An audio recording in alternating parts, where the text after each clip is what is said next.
ഇന്ന് ഈശോയുടെ വിശുദ്ധ കുരിശിൻ്റെ മഹത്വീകരണ തിരുനാളാണ്. എല്ലാവർക്കും ഈശോയുടെ അത്ഭുതങ്ങൾ കാണാൻ ഇഷ്ടമാണ്. സുവിശേഷങ്ങൾ ഈശോ പോകുന്നിടത്തൊക്കെ ചെയ്യുന്ന രോഗസൗഖ്യങ്ങൾ എല്ലാം നമുക്ക് കേൾക്കാൻ ഇഷ്ടമാണ്. പക്ഷേ ഈശോയ്ക്ക് ഒരു കുരിശിൻ്റെ വഴി ഉണ്ടായിരുന്നു. വേദനകളുടെ കാലം, ഒറ്റപ്പെടൽ, വീഴ്ച, സ്നേഹിച്ചവരുടെയൊക്കെ തിരസ്കരണം.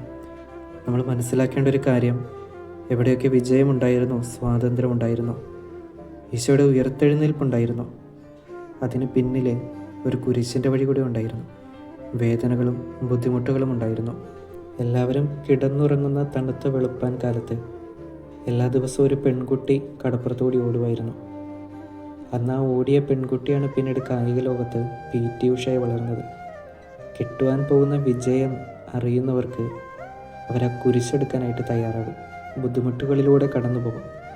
എവിടെ വിജയവും സ്വാതന്ത്ര്യവും ഒക്കെ ഉണ്ടായിട്ടുണ്ടോ, എവിടെയൊക്കെ സന്തോഷമുണ്ടായിട്ടുണ്ടോ, അതിൻ്റെയൊക്കെ പിന്നിൽ കഷ്ടങ്ങളുടെ ദിനങ്ങളുണ്ടായിട്ടുണ്ട്. കുരിശുകളെടുത്ത് നടന്നിട്ടുണ്ട്. തനിക്ക് ഏൽപ്പിക്കപ്പെട്ടവരിൽ ഒരാളെപ്പോലും നഷ്ടമാക്കാതെ എല്ലാവരെയും സ്നേഹിച്ച് കുരിശിലുയർത്തപ്പെട്ട ഈശോയുടെ സ്നേഹം നമ്മെ ഇന്നേ ദിവസം ഓർമ്മിപ്പിക്കുന്നത്, നമുക്കാകുന്നുണ്ടോ പ്രിയപ്പെട്ടവർക്ക് വേണ്ടി കുരിശ് ചുമക്കാനായിട്ട്, സ്നേഹിക്കുന്നവർക്ക് വേണ്ടി നമ്മുടെ ഏറ്റവും പ്രിയപ്പെട്ടതിനെ വിട്ടുകൊടുക്കാനായിട്ട്, മനുഷ്യകുലത്തിൻ്റെ പാപഭാരങ്ങൾ ഇറക്കാനായിട്ട് സ്വയം ഭാരം ചുമന്ന ഈശോയെ അനുകരിച്ചുകൊണ്ട് ഇന്നേ ദിവസം നമുക്ക് പ്രാർത്ഥിക്കാം.